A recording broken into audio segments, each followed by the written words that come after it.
For many of you who've tuned into this podcast, you might be wondering, what is a super app? And if I'm not a tech developer, why is this relevant to my business? I was thinking the same thing, but it turns out that the things that make these apps so attractive to so many people and keeps them loyal can be applied to almost any business. I'm Jane Singer, and thank you for taking the time to join me here on A Seat at the Table, where we talk to leading executives, entrepreneurs, and innovators who share their insights, experience, and outlook on business, technology, and leadership. It's wonderful to have you as part of our international community that now includes industry professionals like you in over 100 countries. In this episode, I'm speaking with Kevin Shimota, a leading expert on digital technology in China, a former senior executive at WeChat, and then director of platform strategy for Accenture. He's also the author of the First Superapp, Inside China's WeChat and the New Digital Revolution. The First Superapp tells the inside story of how the phenomena of super apps began in China's unique internet market. It explores WeChat's creation and its climb to become this first super app, and explains the fundamentals of these new apps and how they could be reproduced beyond China. Today, Kevin will be talking about what differentiates China's super apps from anything that exists in the West, why user value is the biggest moat that any brand can build around its business, the massive benefits of heavy investment in customer goodwill, and why KPIs tend to measure the wrong things and can lead companies away from long-term success.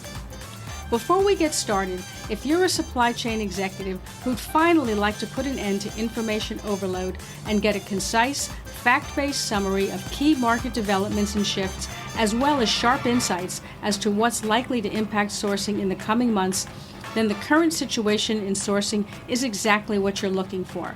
To learn more, head on over to thecurrentsituation.net. That's thecurrentsituation.net. I will also include the links in the show notes. Now let's sit down with Kevin and unpack what we can learn from WeChat. Kevin, I'm so happy to have you as a guest on A Seat at the Table. I think the topic that we're talking about today is one that's really interesting, and yet we don't often get a lot of insights into. So maybe we can start out by simply your definition of a super app. You talk a lot about super apps. What is a super app? Why should we be interested in this? Well, thanks for having me, Jane. And thanks for taking an interest in super apps and in my book. So I've just published a book, The First Superapp, and I try to do exactly that, define what a super app is. Funnily enough, when my book was coming out, there was some hype around the world, around the world. That's funny. So some hype around that word around the world. But it really took off when Elon Musk said he wanted to turn Twitter into a super app. And then everyone's going, what the heck is he talking about? Right? Yes. But even before Elon Musk was doing that, I've been consulting at Accenture, and we're getting interest from a lot of high-up executives that likely are listening to this podcast. And it was actually a lot of CEOs around the world who have all heard of this term super app.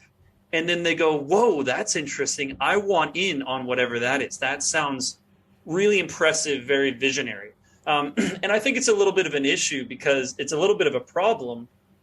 You said earlier, you're talking about the next shiny thing earlier, and it's like they just want something that encompasses everything. But so what is a super app? Okay, well that's almost the issue. A super app is I have two definitions that I do. One, I give the definition of an emotional definition, which is a super app is an app that everyone is using to do everything.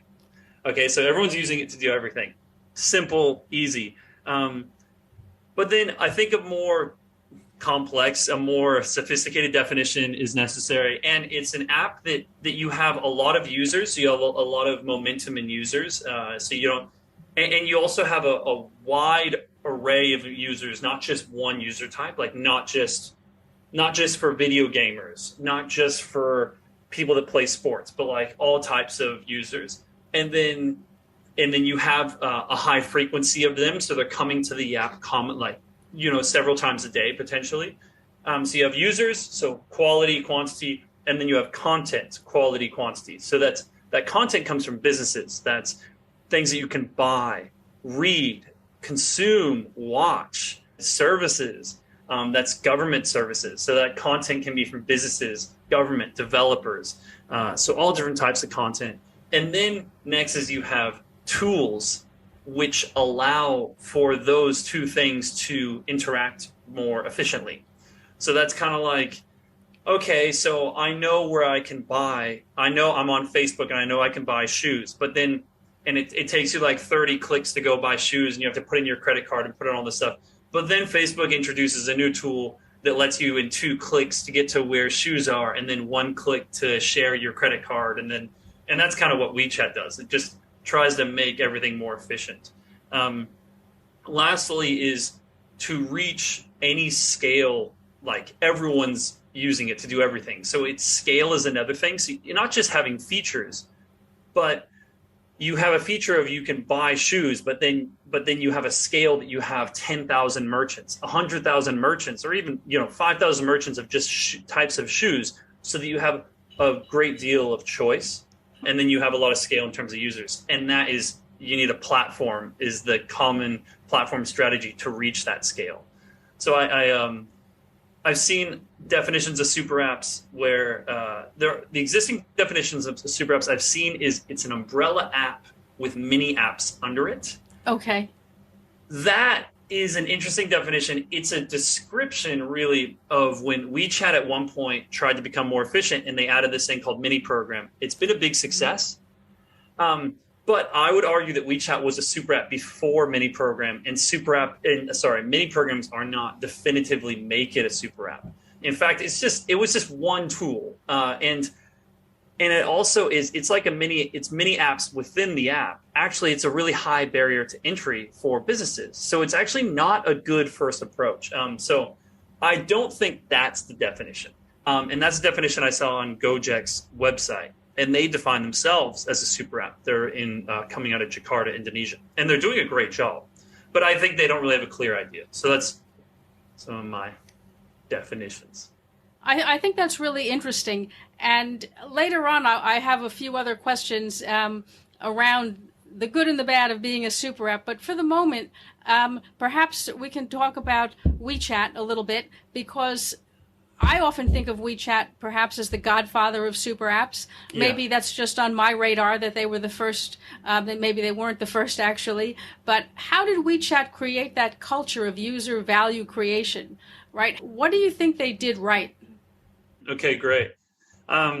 So first, a few funny things here is like the association of WeChat and super app is kind of funny, because some people go, oh, is WeChat a super app? Is it? Are there other super apps? And some people now, this buzzword super app has kind of transcended WeChat, and some people don't even really know about WeChat, but they'll know about super apps. That's all really funny to me, because for me, so first off, super app doesn't have a Chinese word. So the term super app doesn't exist in China. Right. But there is just no doubt in my mind that WeChat is the first super app. And that super app is simply a word to try to understand what WeChat has accomplished, because WeChat has accomplished something incredible. They have this amazing ecosystem that's really minimal, really easy to use, but everyone's using it all the time. You can do an insane amount of things. And it's just the West kind of trying to understand that. What is funny to me is seeing that buzzword get separated from, like, kind of getting, what is that called? Orphaned from its parent, which right. is WeChat. But then it's also just kind of funny because it's orphaned from it. But then it's also just funny and weird because, again, there isn't a word in Chinese for super app. In WeChat, people don't call WeChat a super app. That they just call it WeChat. It's a really good app, and it's its own phenomenon. Right. It's like the word Google, how Google has become the one super search engine, and we don't call it the super search engine. We just say Google something. It just is the word. It has become a new verb. But so back to your kind of question is, how did WeChat create a culture of value creation, and kind of how did all of that success happen? Wow, there's so many different parts to it. I'm trying to think of like a few ways to kind of shorten that down. One is Tencent, the parent company of WeChat, has an intense focus on user value creation. So even the founder of Tencent says he's a developer, not like a business guy. He's a developer, and he goes, and they have kind of a saying in Chinese, I can't remember. It's like 价值用户回归, which is like all the value returned to the user. I'm butchering it because I know it's like 7 more words than that. But it's like, it's everything you do, you're always looking at how does this make user value. And right, so the Pony Ma, founder of Tencent, is all about that, user value creation. Then at one point, Pony Ma buys Foxmail, a startup email service that was beating his own QQ Mail, his own email service, and then says, go ahead and keep running Foxmail, but run my QQ Mail. And that guy was Alan Zhang that was running that entrepreneur. And then they were kind of losing Pony Ma's QQ Mail was losing to this Foxmail and some other, like, it's called 365 Mail, another email service. Under the leadership of Alan Zhang, this new entrepreneur, QQ Mail and then Foxmail, like basically Tencent just dominates email. And email is a really big thing because it's the basis of accounts for so many other things. Like Google's whole empire is kind of built around Gmail. That's right, yeah. So he gets purchased, and then internally in Tencent, he starts WeChat. And so Pony Ma is really focused on user value. Alan Zhang is obsessed with user value. It's all he cares about. So then what are some things he's done? One is we have anything that's like monetization in WeChat, on the WeChat team. So here's like the company culture. He tries to remove anything that is monetization because monetization is normally has an adverse effect to user experience and user value.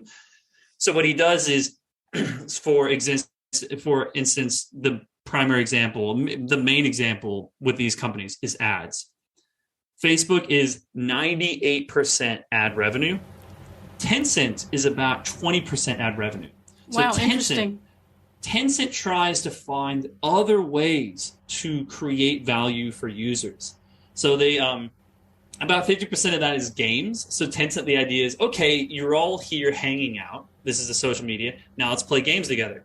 So they've tried to find all these different ways, and then they have all these other services, and then 20% is ads. They try to find all these ways to monetize other than ads because they think Chinese are just too fickle and are just going to run away, and they spoil Chinese users more so than Americans get spoiled, which is kind of surprising to me because I always see Americans as really spoiled compared to Chinese, but Chinese users are crazy spoiled. And yeah, so then you have that aspect. And then so Alan Zhang even kind of takes it a step further in WeChat. He goes, I don't want any ads on my entire platform, which is crazy. You imagine, I mean, Facebook, again, 98% of their money is ads. How could Facebook would have no money if there weren't any ads? He basically says he wants to do something like that. Investors say, Tencent, you're sitting on an ad gold mine. And then he goes, okay, I'll let you do ads on WeChat.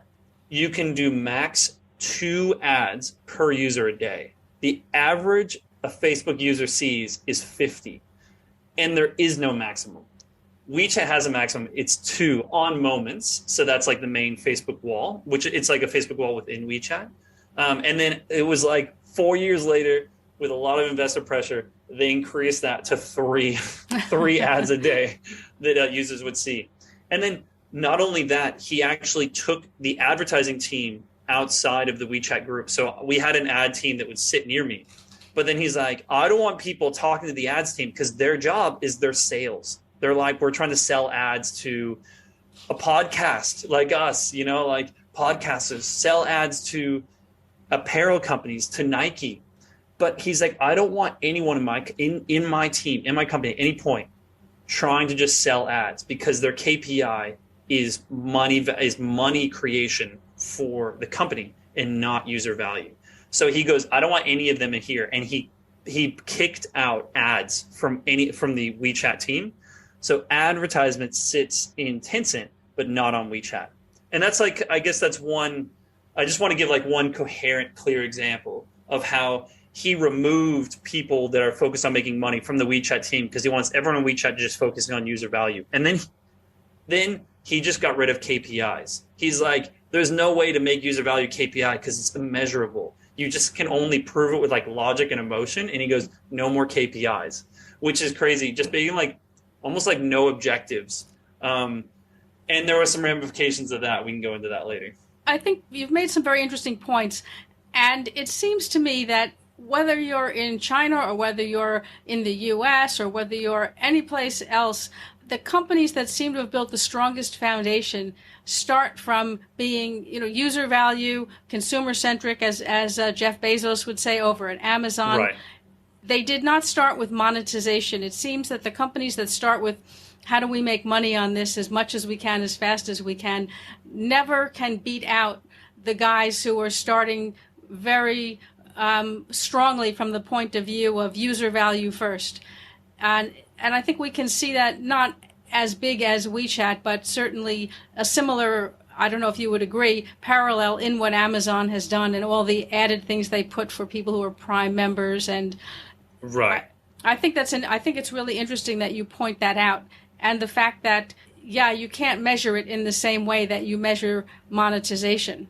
I think one thing I'll kind of say here is that the reason why I point out Pony Ma and Alan Zhang is these two big characters, first Alan Zhang and then Pony Ma, create really big buffers for the investors who are going, Tencent make money, WeChat make money. You guys need to be making revenue. And they're like saying user value. And they're like, what are you talking about user value? I'm talking about investor value. I'm the investor, right?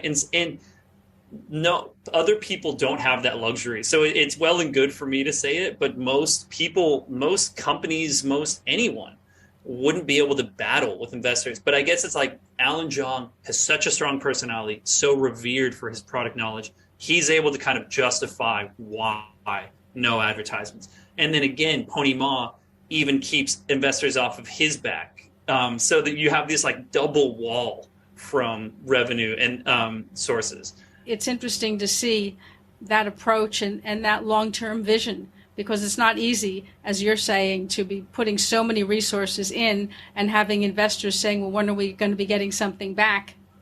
And you're sort of at odds with what your investors want. Absolutely. So based on your experience, what aspects of SuperApps can realistically be adapted from the Chinese versions into things that would work in the West, or even in, I would say in the West, probably easier just to group everybody as the West. Yeah, totally. Yeah, it is easier. I commonly just think of like China and the West. And right. It's an oversimplification, but when you're a China goer, China's just so different from everywhere else. Everything is generally accessible from everywhere except when you're in China. So then It really just is like China and rest of the world, the splinter net. It's splintered into two. Interesting way to put it, yeah. Yeah, so, I think a good example, we were just talking about Shein a second ago, and that's kind of an interesting example of what could be brought over.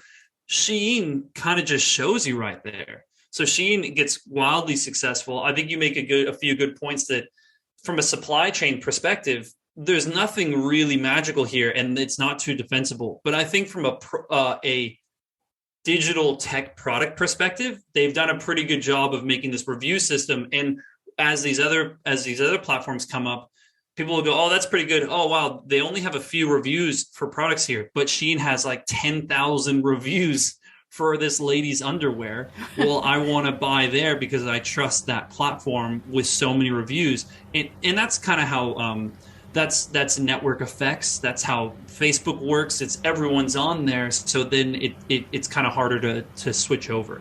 I think, and so from going back to that point, the way that they've organized the mass amount of information in all of these categories is a little bit emblematic of SuperApps. And I think that is one thing that can be transferred over. So in general, what can be transferred over? I think, and kind of what are SuperApps? SuperApps they use platform strategies, but they're multi-platform, meaning you have a platform for commerce, like merchants, but then you have a platform for government services, a platform for hospitals, and all of these is converge into this one portal. And it's kind of one front. It has one standard front end that you're able to go and accomplish so many different things. I think that kind of organization to make it easier for people to accomplish what they need to do, we're going to potentially see that in the West. And then being able to kind of seamlessly put payments into everything we do, instead of every time we're buying something, well, it's a new Shopify account and now you're inputting your credit card again, yada, yada. You should have this login, like maybe not even Apple Pay or Google Pay. Google Pay is almost an example of one that gets really close. But let's say like keyboard pay, just like some kind of random word, like light pay. In Light Pay, you log in with Light Pay and it follows you everywhere you go. And anywhere I buy stuff, I just go share my payment that I have trusted with Light Pay. I think we're going to see something like that sticks with us, that we trust and we take with us to accomplish things. And then it makes accomplishing those things easier. That's kind of what WeChat in the super app is. Yeah. Okay. I think if I'm hearing you correctly, it's somewhat of an ecosystem rather than an individual app that just happens to be big and multifunctional.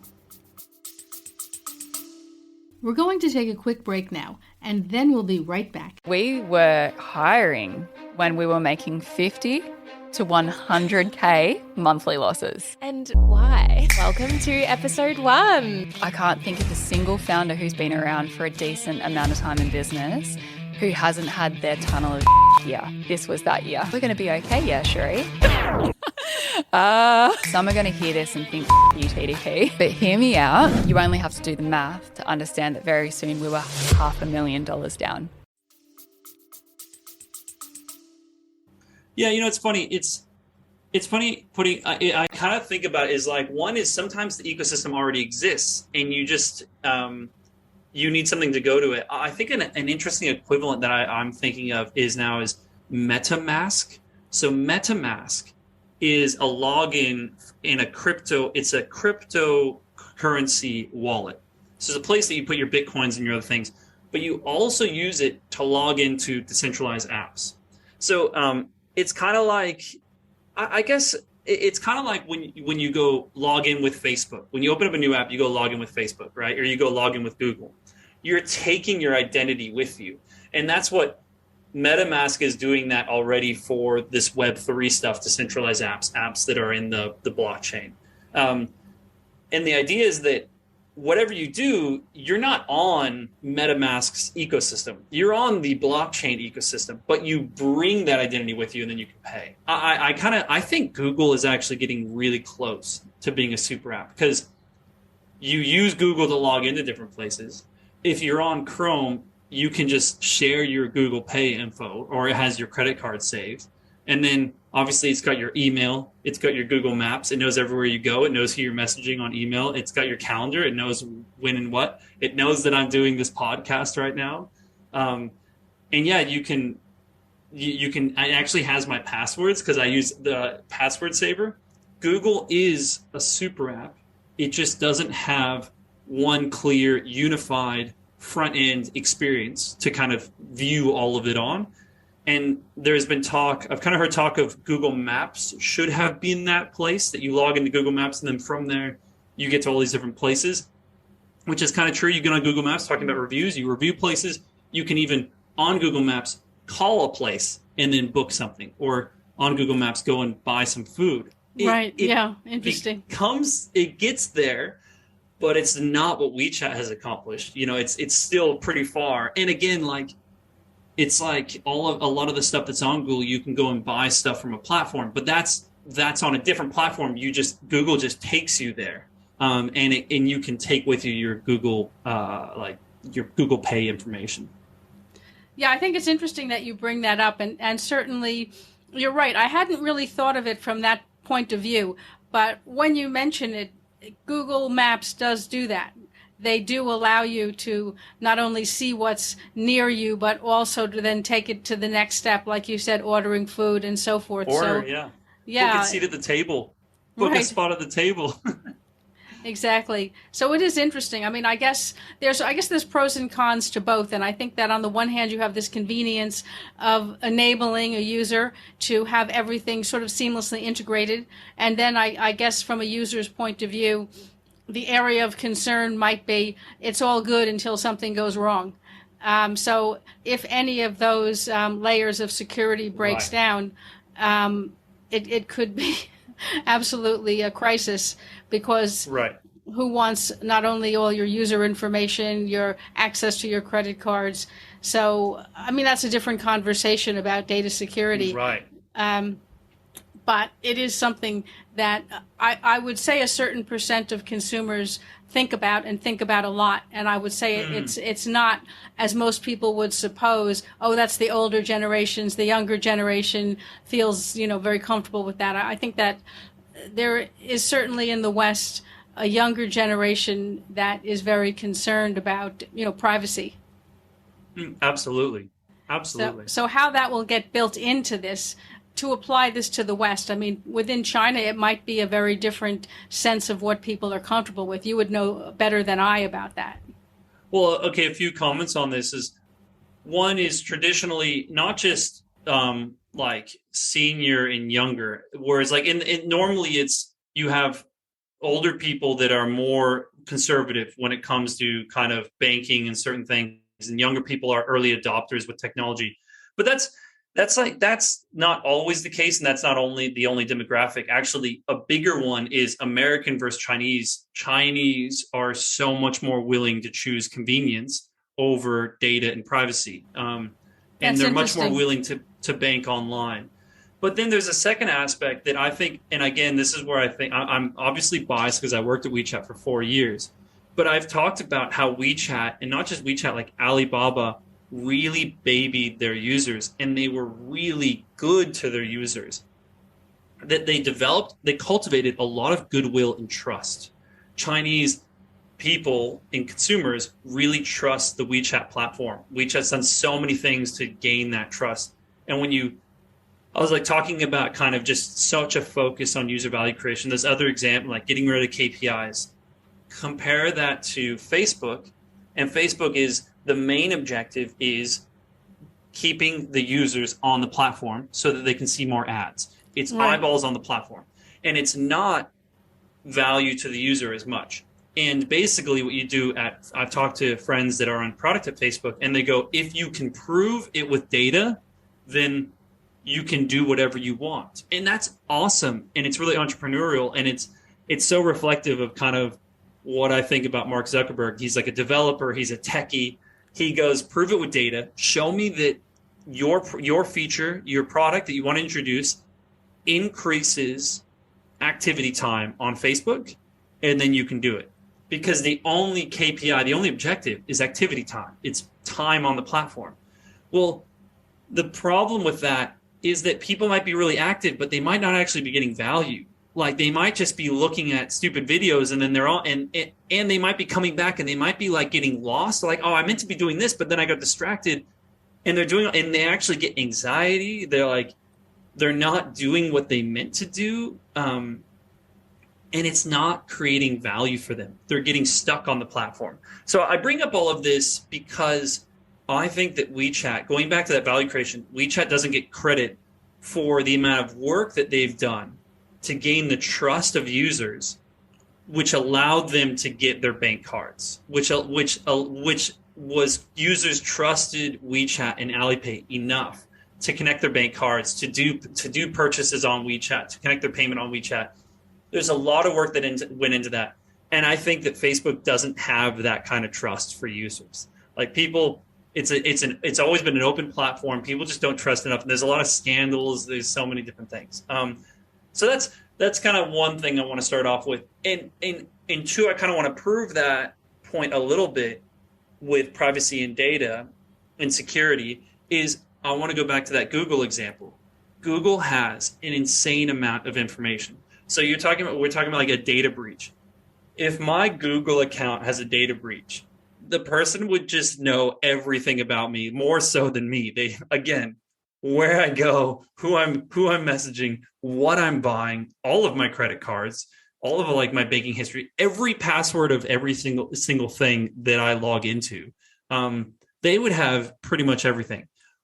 Why then? Like they would have more than if they just have my credit cards. Forget just credit cards; they have everything. Like so. Then why do I still do that? Because I trust Google, because Google has a lot of goodwill. And that's where I think that trust is such a big aspect. And Google and Apple have slowly cultivated so much goodwill in such a strong brand. And it's crazy important. People look over all of that Google has because people trust Google. It's a big brand. It's really good. It's really solid. So I guess that kind of that's kind of my roundabout way to answer your privacy and data question. Is it's more for me, those are really important. Security is crazy important, but to even get people to trust you with that data is even more difficult. So you have the tech side of should you be trusted? And then the other side is, do people trust you? Yeah, I think that's really an important point to make, because we can develop things, but you're right, building that trust takes such a long time. You have to really be able to have the runway, right, to spend years and years doing it, and you have to be so consistent, because one small mistake, and certainly in the West, people will become very nervous about wanting to continue that Totally. Trust. Totally. How has companies like WeChat and others had that runway? I mean, obviously, you have to have investors who are willing to support you in that no profit or low profit mode for a very, very long time. Yeah, I think what we talked about earlier is Pony Ma just kind of backed WeChat. I mean, Pony Ma is able to sell a social media platform. And that's why it's kind of hard to imagine a company getting so much leg room within WeChat, because WeChat had Alan Zhang and then Pony Ma as these two buffers. But then again, nowadays in Silicon Valley, people really do understand, like the investors really do understand, just if you can get users and active users, then at some point you can monetize them. So it is very visionary founders and product leaders. They can explain that. That's why Steve Jobs was able to keep investors off of Apple's back for like 7 years and never need to give any money back to investors. And why Jeff Bezos was able to maintain negative profitability for like 15 years while burning money. It's that ability to really tell a beautiful story of how you are and going to continue to gain the trust of people and become a part of their lives, and then monetization will come. Yeah, I think that's a really critical point to be making. But getting back to that, at some point down the road, you do need to monetize it. Totally. How are WeChat and other super apps monetizing if they're not throwing tons of ads at people? Yeah, great question.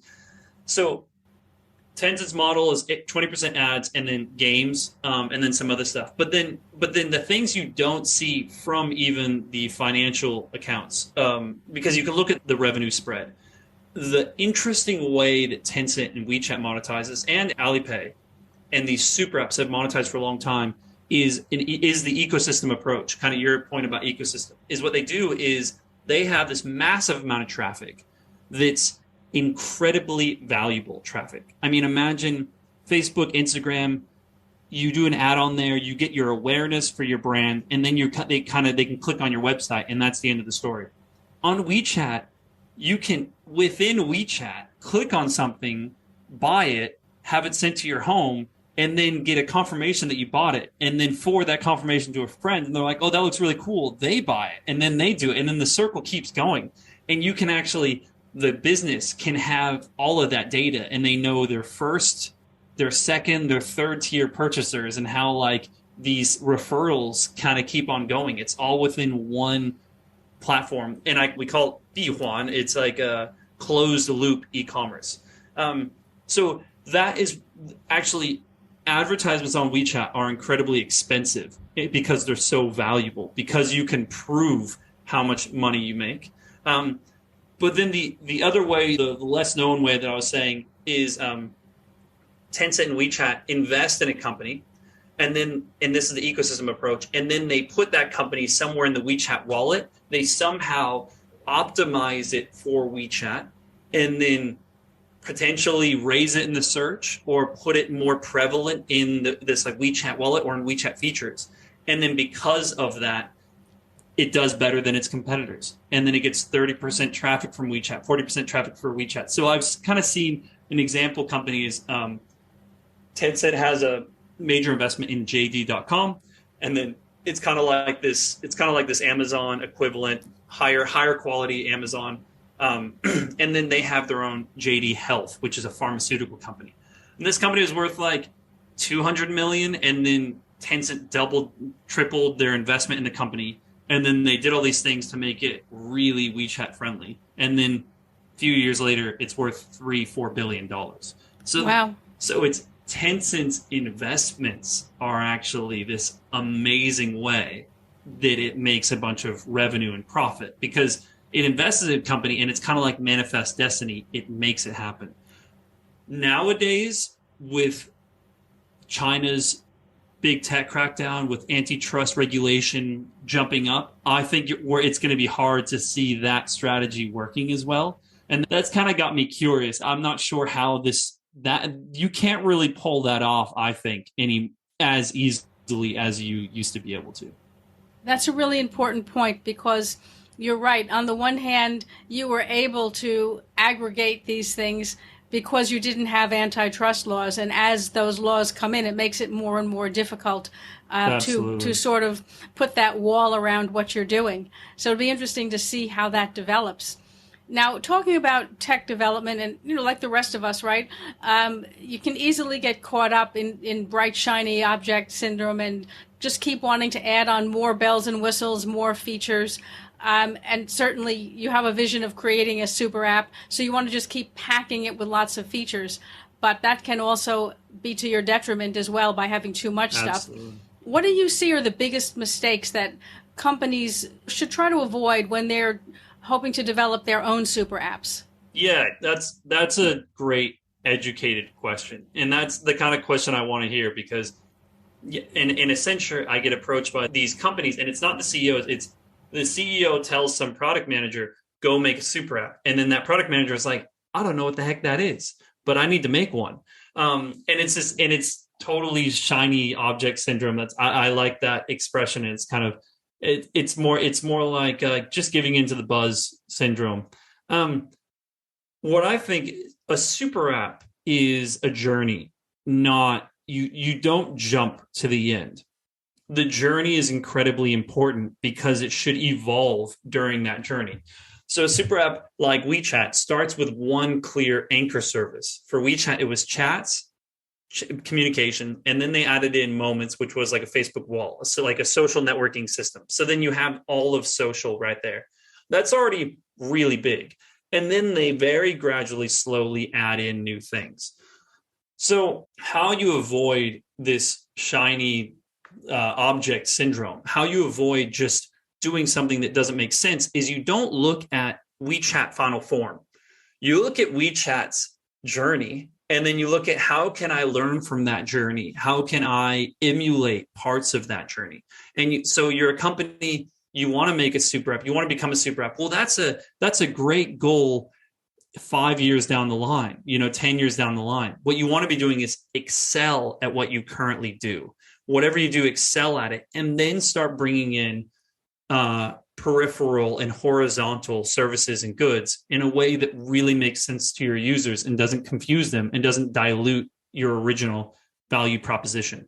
And then, yes, slowly expand. You've got to be really careful, really slow, really considered in how you do that. And I guess like my kind of last point is, in all of this shiny object stuff, is you just got to be thinking about, what is the value creating for my users? You got to keep asking that question, because you're okay. I want to make a super app because then I'm going to be dominant. I'm going to be the biggest, baddest cat out there. But it's what's the real value? Why is it valuable to have? You're trying to make you're a shoe e-commerce. Why is it valuable to add in all these other things? So you just to users, like maybe they like having all their this app that just does shoes. Okay, maybe go socks first. Maybe go soccer shoes. You got to slowly expand and make sure it makes sense to users. Make sure it's adding value. I think that's a really critical point, and I think that so often people miss that point because they just want to keep adding features. I want to just touch on one more thing, and that is trying to find that balance between staying ahead of the tech curve and at the same time you don't want to chase things that are more fads than actually something that's going to have long-term stickiness. I see companies are like that SuperApps is the hype word right now. And then they're all, okay, let's get a SuperApp project. And then it's crypto is the hype word. Let's do that project. And Web3, let's do that. I kind of forget there's so many fads. I mean, China was a fad for when I was in China a decade ago, like right when I was starting at WeChat. And until about 3 years ago in COVID, China was kind of a fad. Everyone goes, I want to crack the China market. It's like you and other person on earth who wants to crack the China market. And so, yeah, I think going back to that, what is valuable for users is really important. I think it's really important that companies maintain their own identity. Like, okay, I'm going to get philosophical even a little bit here and like take a step back.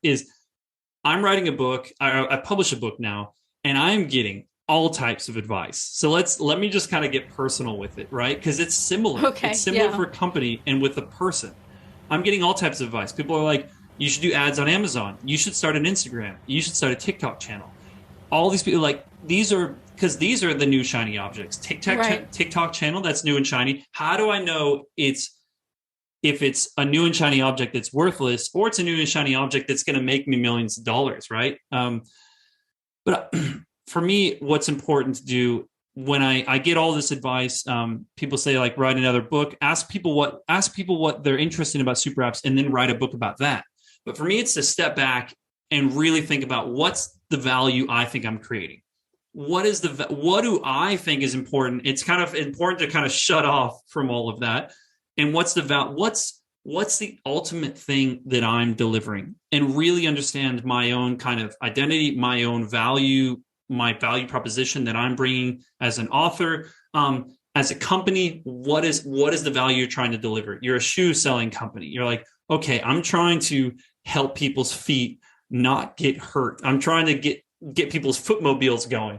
And I'm trying to make it easier for them to buy shoes, also learn about shoes, and be educated and maintain quality of shoes so they don't get knockoffs, et cetera.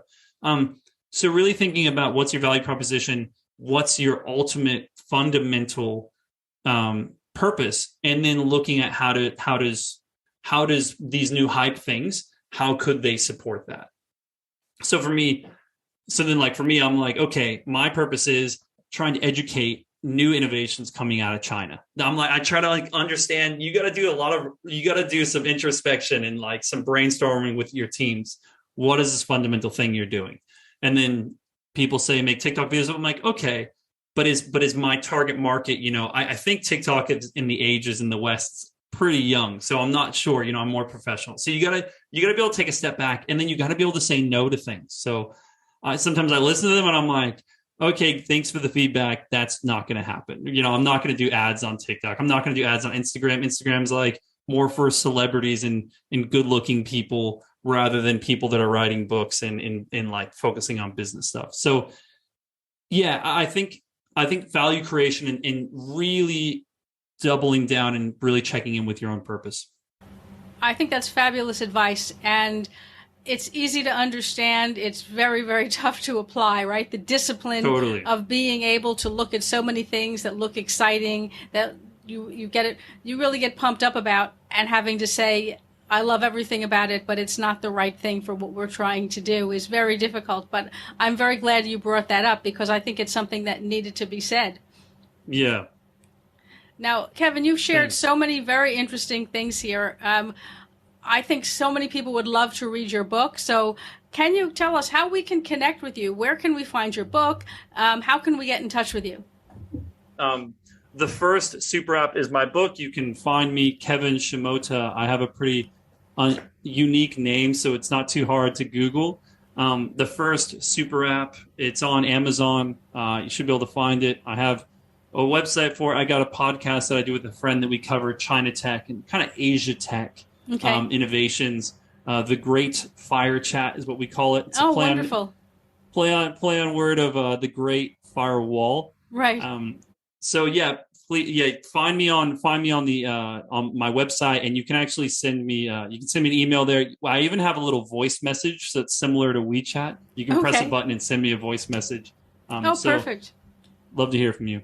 Okay. Well, I will put all of those links in the show notes and also over on our website at seatpodcast.com, so people will be able to find that. And thank you again for taking the time and sharing so many interesting things. Thanks so much for having me, Jane, and great questions and really, really interesting conversation. Thank you for tuning in to A Seat at the Table. If you enjoyed this episode or learned something from it, I'd love to hear about it. Your feedback powers this show. If you'd like to support the show, please hit the subscribe button so you never miss an episode. Also, share episodes you found valuable on LinkedIn or other social media and call out your biggest insight or takeaway from the program. And don't forget to tag me, Jane Singer. I love seeing which episodes you liked best. And if you have time, please leave a review on any of the major podcast channels. Also, don't forget to check out our website, seatpodcast.com. That's SEAT podcast.com. You'll find all kinds of bonus content there, including free ebooks, discounts on apps and other products, as well as a preview of upcoming podcast episodes. You can also send a message with any thoughts, feedback, or suggestions there, and yes, I will read them. Thank you for joining me today and supporting the show. I'm Jane Singer, and I'll see you in our next episode of A Seat at the Table.